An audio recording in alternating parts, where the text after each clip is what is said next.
Radars rarely lie, but one winter night, a strange pulse lit up the screen.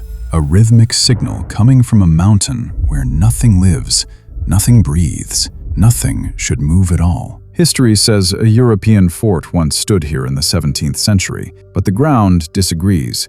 No ruins, no foundation stones, just empty land, as if the fort never existed. Yet the first crack in the story appears immediately. Satellite soil scans don't show destruction, they show reconstruction, like something kept rebuilding itself, then erasing all trace. Early explorers wrote about the fort's interior in their journals, but every visit, they saw the layout slightly changed. Walls shifting inches, corridors bending at new angles. Nobody believed them. Buildings don't rearrange themselves over time. But that was only the beginning. When archaeologists accessed the fort's old logbooks, they found only one pattern. Every page mentioning unusual movement inside the fort was missing. Not torn, cleanly removed, erased with intent. Modern scientists stepped in to measure the ground. The Earth's magnetic field was normal everywhere, except inside a perfect rectangle matching the fort's last known shape.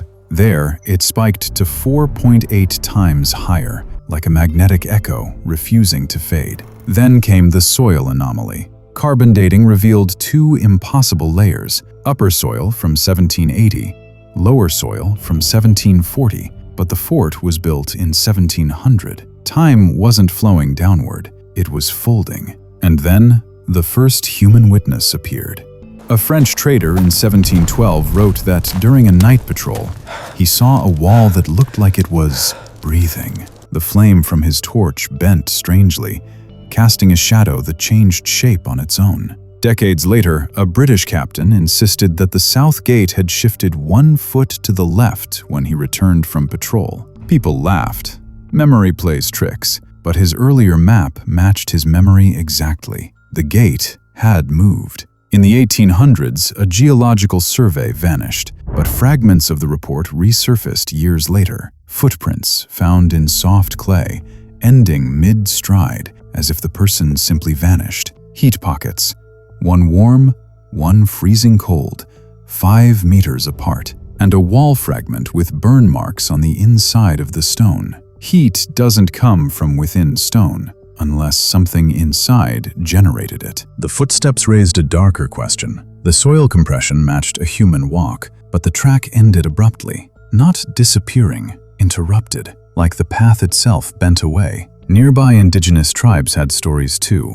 They never called the place haunted, they called it misaligned. A fort that changed geometry at night, a structure whose shape shifted with the moon, a location where time bent backwards on itself. A modern physics professor suggested the land sits on conductive quartz, resonating with electromagnetic fields strong enough to distort compass readings, affect human memory, and warp perception of space. His theory explained everything, except the spiral. When the fort finally vanished, locals found every remaining stone arranged in a perfect spiral, aligned mathematically with the golden ratio. Nature doesn't do that. Architecture didn't use that, but the magnetic center of the spiral was 22 times stronger than the surrounding field. Scientists blamed a seismic event, but earthquakes don't sort stones into perfect geometry. The unsettling realization grows heavier. Maybe the fort didn't collapse. Maybe it evolved. Every generation reported small changes,